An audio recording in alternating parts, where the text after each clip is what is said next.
Hey, we're Dada Life and we're here in the studio in Stockholm with Future Music Mag. It's like sometimes we use the pre-made effects, but we never use them like up here, so you can, it's more like if you want to fill out maybe some swooshiness or something, then we use it. But for this like main thing that's gonna like build up the whole track and you're gonna feel it from behind, we need to be sure that it works perfectly with the track. Not just add something and it's like, oh, it works. Like in the up filter thing, that goes into the drop. Underneath it. You can feel it.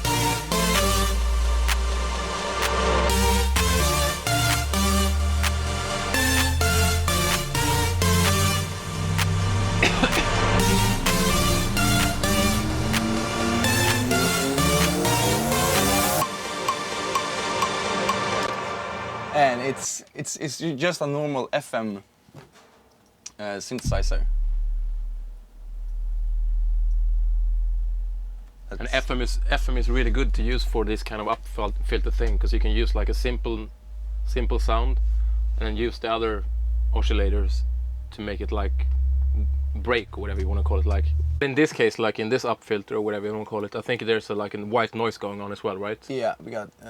So it's a combination of the FM sound and a normal white noise.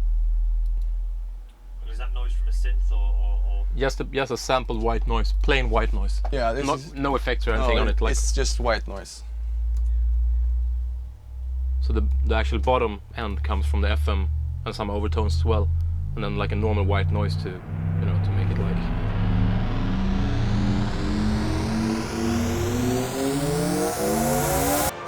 like this little baby is super good for the build-ups, because it's like when you play around with FM stuff, you can actually like pull a 20 hertz thing super loud and your speakers can't tell it, but then when it starts going in the range of the speaker, you can start hearing it. It's like, oh, this is cool. But here we have like a visual confirmation that it's actually building up a perfect way that the speakers can handle it. So plus it's also easy to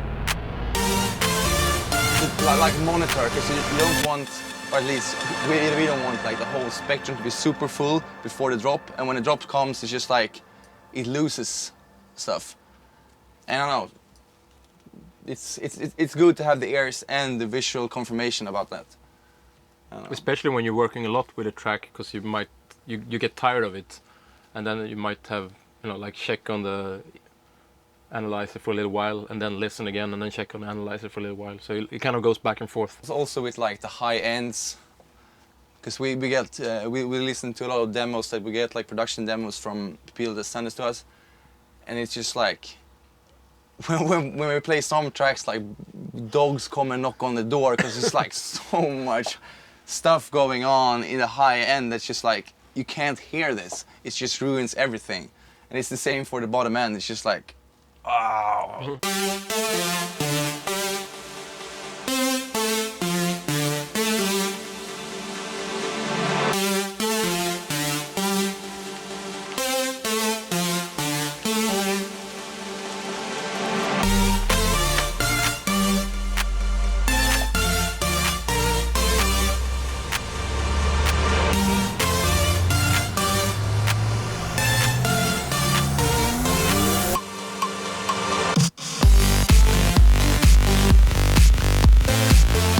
Yeah, and as you saw here, it's like before the drop, it's not super bass heavy.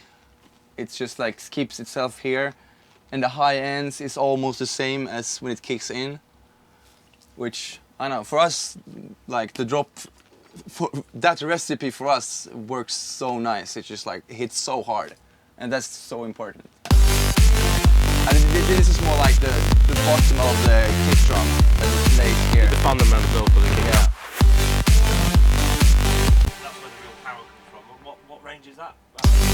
That's 50 hertz. 50 for the bass drum, but it could be like 50, 60, and that's like. It kind of depends on which key the track is in as well. Yeah. Because it depends on which key the bass drum is in. Yeah. So you're We're actually tuning the kick drum after the bass. Sometimes we can be too nerdy about that, but it's really important for the track to hit hard, because if you got like when the bass starts like cancellation and you get like phasing in and out. So this bass drum is we tuned it we tuned it before and named it in our sample library like G. So if you pull it up like 2, it gets like it doesn't stomp with the track. It sounds pretty cool, but it's like I don't know. It's for this you just have to feel it. Then pull it back in. And this is also one. I mean, like, of course you can hear it in the studio, but it's also a good example of something we're trying out all of the time. Yeah. Because this is something you definitely hear when you play it on a big system when we DJ. So like one remix we just finished, for example, yeah, or a track actually that we just finished. We played all weekend, past weekend, and it was something wrong with it. And that was actually the combination of the kick and the bass. It was a little bit not out of tune, but it was another problem. But so if it's out of tune, you definitely hear it when you play it out, because then it sounds like.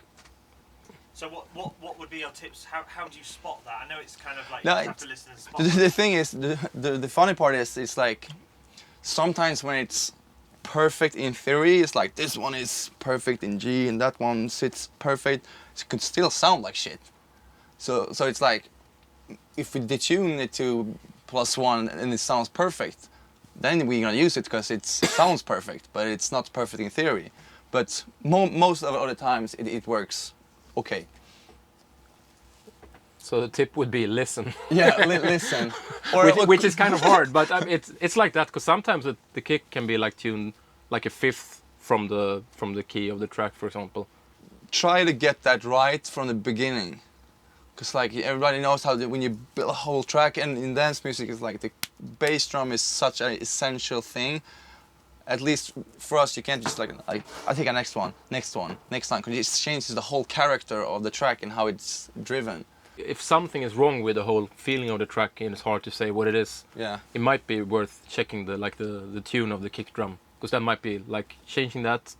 Then you might realize, that's where it's supposed to be. Yeah. And when you realize, that's where it's supposed to be, maybe start looking for another kick drum that is in that key already. Because sometimes pitching kick drums too much Loses the it changes the punch whole of it. Yeah, the punch in it. Or if the vibe's not right, maybe it's a bad melody. Yeah. It could be perfect mixed, but the melody sucks. So